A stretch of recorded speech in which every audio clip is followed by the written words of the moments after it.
অনেকের ক্ষেত্রে ম্যাম দেখা যায় গর্ভাবস্থায় অনেক প্রচণ্ড মাথা ব্যথা করে, মানে মাথার ব্যথার সমস্যা নিয়ে অনেকে আসে। এক্ষেত্রে এটার মাথা ব্যথা করলেই কি তাকে হসপিটালে চলে আসতে হবে, ডাক্তারকে দেখাতে হবে, নাকি সে বাসায় কোনো এর প্রাইমারি ট্রিটমেন্ট নিতে পারে, বা এ ব্যাপারে ম্যাম যদি বলতেন।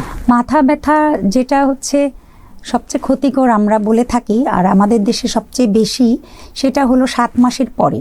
7 মাসের পরে মাথা ব্যথাটাকে আমরা অত্যন্ত গুরুত্বের সাথে দেখে থাকি, কারণ এই সময় যদি তার প্রেশার বেশি থাকে, মাথা ব্যথা থাকে, আমাদের দেশে খুবই সাধারণ বা কমন একটা রোগ হচ্ছে প্রি-এক্লাম্পসিয়া, এবং এই রোগের অত্যন্ত জটিল এবং রোগীর মায়ের এবং বাচ্চার মৃত্যুরও ঝুঁকি থাকে।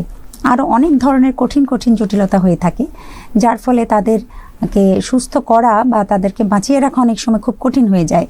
তো 7 মাসের পরে যদি কারো তীব্র মাথা ব্যথা থাকে, তার সাথে প্রেশার বেশি থাকে, চোখে ঝাপসা দেখে, তার গায়ে পানি আসে, এই ধরনের লক্ষণ থাকে, তাহলে অবশ্যই তাকে হসপিটালে আসতে হবে।